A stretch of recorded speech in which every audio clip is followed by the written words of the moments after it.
चंद्राय नमः रामभद्राय नमः श्री सीतारामाय नमः।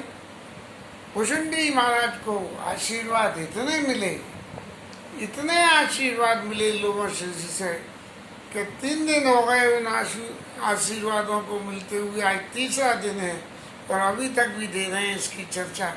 आज फिर आगे करते हैं। जय आश्रम तुम बसव पुनि और सुमिरा बसी भगवंत व्यापी तन अविद्या जो जन एक पर्यंत। 100 मील तक कहीं अविद्या नहीं आवेगी जहाँ बैठ कर तुम भजन करोगे।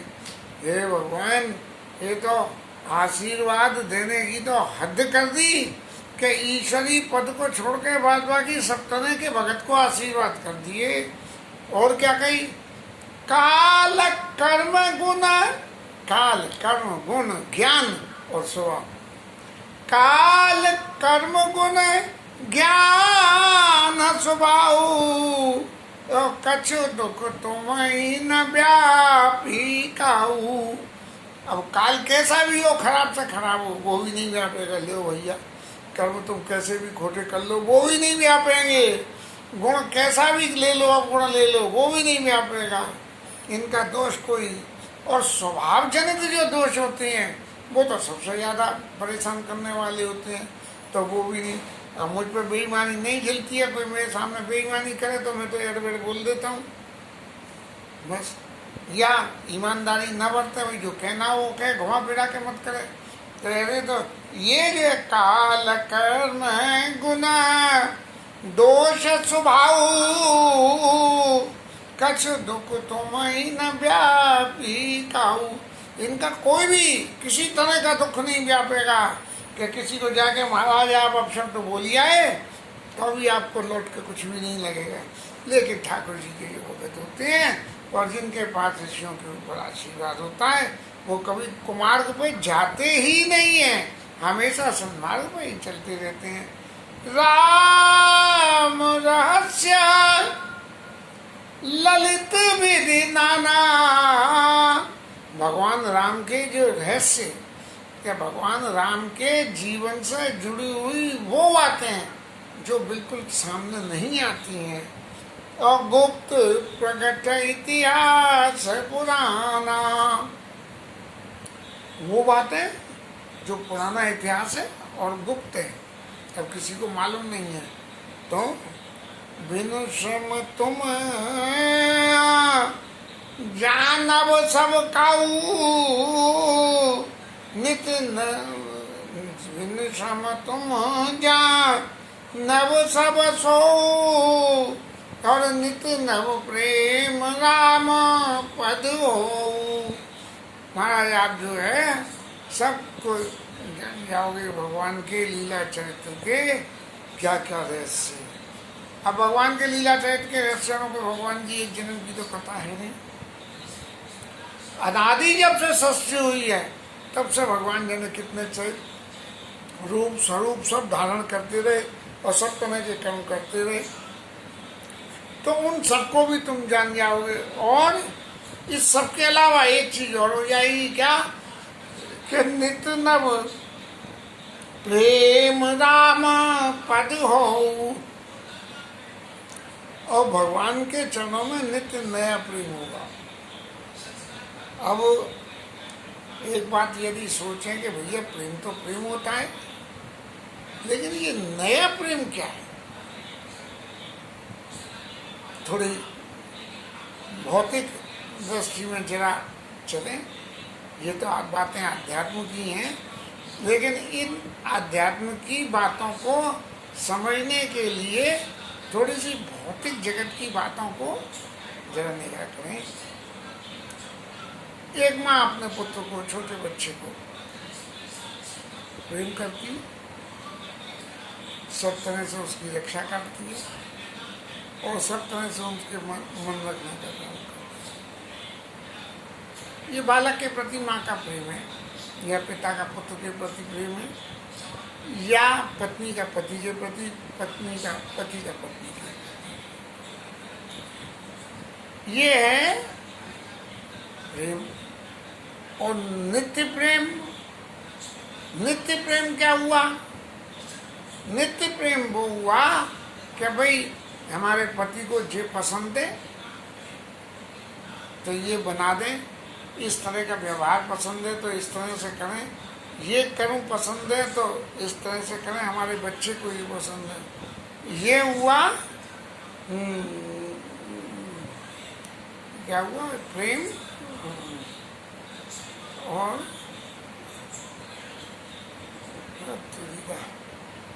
तो ये एक स्थिति हो गई। अब नया प्रेम, नित नव प्रेम। नव प्रेम क्या हुआ? नव प्रेम में हुआ कि माँ बच्चे के लिए नई पोशाक ले आई और धारण करा के सब पा रही है। पत्नी पति के लिए कुछ ऐसी चीज बना दी जो पति को विशेष पसंद है। और तौर से किसी ऐसे व्यक्ति को इनवाइट कर लिया जिनका मन पति के संग बहुत लगता है। तो जो स्वामी की इच्छा, जिसके प्रति प्रेम है, उसके संपूर्ण संतोष हो, इसके लिए कुछ चेंज ओवर करके और करना, ये है नित्य नव प्रेम राम पद हो। भगवान के चरणों में नया प्रेम हो। अब भगवान के चरणों में नया प्रेम कैसे होगा? ये तो लौकिक जगत की बात रही। और लौकिक जगत को अब जो है इसमें जोड़ दें तो क्या होगा? तो बोले आज भैया ठाकुर जी का उत्सव है, ठाकुर जी की जल यात्रा है, चलो महाराज आज आपको जल यात्रा करा के लाती है। और इसके अलावा क्या हुआ कि आज फलाने महाराज की जो है बर्थडे है नरसिंह बाबा की, तो बोले क्या करो? बोले ठाकुर जी का श्रृंगार करो नरसिंह अवतार में शेर का मुखटा लगा के। तो ये हुआ नित्य नव प्रेम राम पदो। और जब इस तरह से करोगे तो भगवान के गुणों की चर्चा को निश्चित रूप से ही आपको जानना पड़ेगा कि नरसिंह अवतार क्या है, कैसे है। तो नित्य नव प्रेम राम पदो। और इन सब के बाद एक और है कि ये तो सारे मनोरथ आपको कर्म से करने पड़ेंगे, लेकिन जो इच्छा करियौ मन माही, हरि प्रसाद कछु दुर्लभ नाई। बस मन में इच्छा करने की जरूरत है, बाकी तुम्हें कुछ नहीं करना, सब अपने आप ही होता चला जाएगा। ये क्या हुआ? राम कथा करने की ठानी कि कोरोना काल में राम कथा करें। ये फालतू टाइम में कहाँ जाएं, कैसा समय गुजरे, बाजार से सामान ला नहीं पाएंगे तो ठोका पीटी का कोई भी काम, घर का कोई भी शुद्धिकरण का काम, कुछ भी नहीं होगा। आखिर कैसे समय गुजरेगा? तो ऐसा करो कि राम कथा करती है बस। और ये इच्छा मन में हुई और सारे बानक अपने आप ही बन गई। तो जो इच्छा करियौ मन माही, हरि प्रसाद कछु दुर्लभ नाई।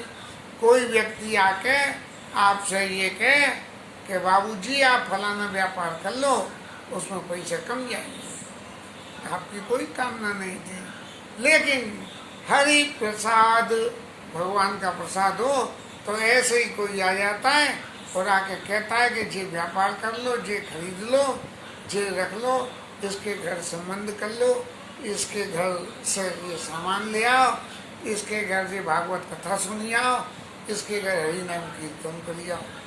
तो ऐसे भगवान के प्रसाद से आपके घर में कुछ भी दुर्लभ नहीं होगा।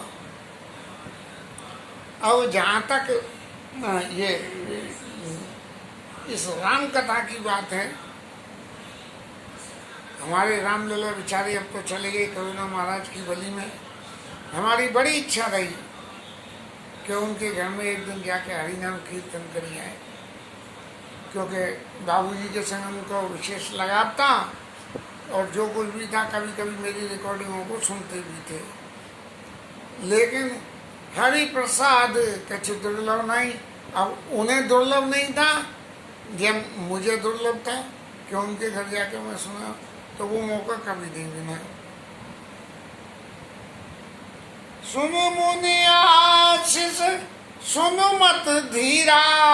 हे गौड़ जी महाराज, जब आप सुनो मेरी बात कि इतने सबरे आशीर्वाद मिलके फिर आकाशवाणी हो गई। एक तो मंदिर में हुई थी और एक न्याव हो गई। ई के ब्रह्म गिरा भाई गगन गंभीरा। बड़ी गंभीर बात कही गई क्या?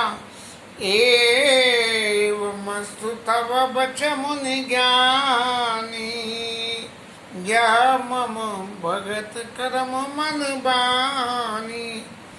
हे मुनि महाराज, ये मन वचन और कर्म से मेरा भगत है, इसलिए आपके दिए हुए एवमस्तु तव वच, आपके सारे वचन आशीर्वाद जो आपने दिए वो बिल्कुल वैसे के ही वैसे सच हो जाएं।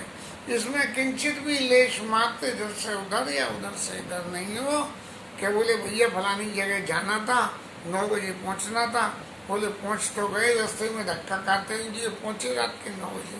वो नहीं, एवमस्तु जैसा आपने कहिए बिल्कुल वैसा ही। एवमस्तु तब बच मुनि ज्ञानी और यह मम भगत कर्म मनवानी। अरे सुन नभ गिरा हर्षमयी भयउ मगन सब संशय गए।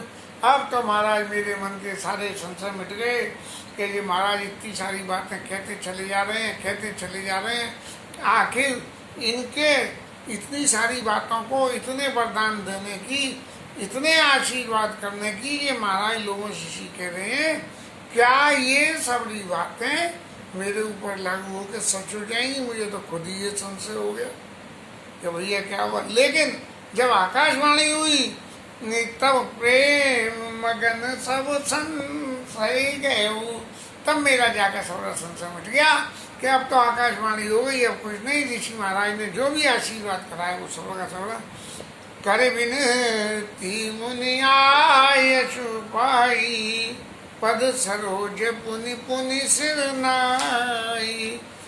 ऋषि लोग ऋषि के चरणों में मैं प्रणाम करके और उनके आशीर्वाद को पाके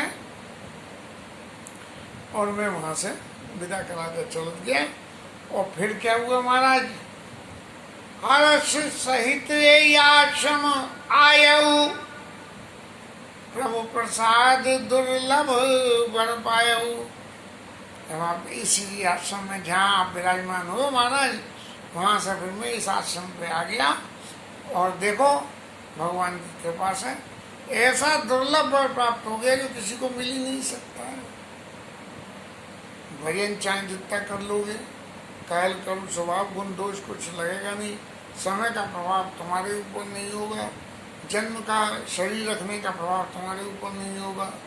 और महाराज एक बात और सुनो, यहाँ बसत मोई सुन खग ईसा और बीते कल्प 7 अरबीसा। 27 कल्प हो गए मेरे को, शायद 100 साल का एक कल्प होता है, मुझे 27 कल्प हो गए यहाँ पे बसते हुए। और महाराज मैं तो भगवान के गुणों का गान ही हमेशा करता रहता हूँ, क्योंकि इतने सारे वरदान पाने के बाद भी यदि भगवान का गुणगान ये शरीर न करे तो उसके बराबर अभागी कौन हो सकता है। और धरई भगत न सादर सुनई व्यंग सुजाना। अब भैया मैं तो कहता रहता हूँ, लेकिन सुनने वाला कौन है? बोले यहाँ के पक्षी सुनते हैं। अब हमसे कोई पूछे कि भैया जी तुम्हारी कथा कौन सुनने वाला है? यहाँ तुम इतनी कथा कह रहे हो तो हम तो यही कहते हैं कि हम तो अपने ठाकुर जी को सुनाते हैं, कथा उनकी कथा उन्हीं को ही सुनाते हैं। पंडित राम किंकर जी की एक बात याद आती है कि वो कहते थे कि भगवान अपने भक्त के हृदय में बैठ के और वक्ता के द्वारा कही हुई कथा को खुद ही सुनते हैं, और वक्ता तो सिर्फ एक यंत्र मात्र है बोलने के लिए, बाकी कथा कहलाने वाले भगवान हैं और सुनने वाले भी भगवान ही हैं। इसी भावना से ये कथा शुरू हुई थी और ठाकुर जी अभी तक सुन रहे हैं इस बात को। कत्र पुनि उर्रा तब तब नहीं, जब जब अवधपुरी रघुबीरा और धरई भगत हित मनुज शरीरा। क्योंकि भगवान के मनुज शरीर अयोध्या में रखने से मेरे जीवन के परिवर्तन की शुरुआत हुई थी। इसलिए जब जब 27 कल्प हो गए, तो 27 कल्प में कितनी दफे भगवान ने जन्म लिया होगा, कितनी दफे उसमें से अयोध्या में जन्म लिया होगा। तो जब जब भगवान ने वहाँ जाके जन्म लिया, तब तब जाई रामपुर लाऊं रहूं शिशु लीला बिलो की सुख लाऊं। और भगवान की बाल लीलाओं को देख के मैं सुख लेता रहता हूँ। और कथा सकल में तुम ही सुनाई, कागज जय कारण पाई। महाराज मैंने आपको सारी कथा सुना दी कि हम जो है मनुष्य से कौआ कैसे बन गई। कईयों तात सब प्रश्न तुम्हारी, राम भगत महिमा अति भारी। महाराज मैंने आपके सारे प्रश्नों का जवाब दे दिया है, लेकिन एक बात आप अच्छी तरह से ध्यान कर लीजिए कि भगवान रामचंद्र की महिमा, भक्ति की महिमा, भगवान की भक्ति की महिमा अत्यंत भारी है। इसका कोई अंत नहीं है, इसका कोई पार नहीं पा सकता है। ताते यह तन मोहि प्रिय, और भयउ राम पद में, और निज प्रभु दर्शन पायऊ, गयऊ सकल संदेह। महाराज मैंने जो है अपने प्रभु का दर्शन पाया इस शरीर से, इसलिए ये शरीर मुझे बहुत प्रिय है। और एक बात और है कि देखो भगवान के भक्ति का यदि हम उतारने के लिए जबरदस्ती प्रयास करें, माने हट भी करें, तो भगति पक्ष हट कर रहे हो। भक्ति के पाने के हित में मैं हट कर रहा था। अरे इतने ज्ञानी मुनि के सामने और उनसे ये जवाब प्रश्न करना कि अगुण और सगुण के भेद के बारे में उन्हें बताना, इससे बड़ी दस्ता और क्या हो सकती है। तो भगति पक्ष हट कर रहे हो, और दीन मार शाप, उन्होंने कौआ होने का शाप दे दिया इस चक्कर में। लेकिन मुनि दुर्लभ बर पायु, और देखऊ भजन प्रताप। लेकिन जो ऋषि लोमश ऋषि से जो वरदान मिला वो मुनियों के लिए भी दुर्लभ है। ऋषि मुनि भी इस वरदान को नहीं पा सकते, भगवान की भक्ति पा सकते हैं, लेकिन सतत सतत भक्ति होती है जिसमें विघ्न नहीं आवे। भक्ति जब भी होगी विघ्न जरूर आवेगा। और इसका प्रसंग अभी कल परसों की कथा में आएगा कि ज्ञान के द्वारा जब भक्ति प्राप्त करने के लिए प्रयास किए जाते हैं तो लौकिक जगत में कैसी कैसी विपत्तियां आती हैं। ये बातें मैं कभी कभी तो बहुत सारी बातें ऐसी याद आ जाती हैं। रामायण पढ़ते पढ़ते कभी अपने आप ही अंदर से एक ऐसा ज्ञान हुआ कि ये जो इसकी व्याख्या किसी तीसरे व्यक्ति के सामने कि ज्ञान और भक्ति से कैसे भगवान को पाते, वो बेचारे संत आदमी थे यहाँ उसके राजू के ससुर, तो वो उनके सामने हो गई और जिन्हें कैसे प्रसंग की बात छिड़ गई तो सारी कथा उनसे कह डाली। और ऐसी कथा कह डाली कि उन्हें इतना सुख हुआ, बोले भाई साहब आप तो बहुत कुछ जानते हो। मैं कुछ नहीं जानता हूँ जी, आज पहली दफे आपके सामने प्रसंग छिड़ा है। जो भी कुछ हो, जय जय सीताराम, हरि नाम कीर्तन।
राधा रानी की है, राजा रामचंद्र की है, पवन सुत हनुमान की है, उमापति जय जय।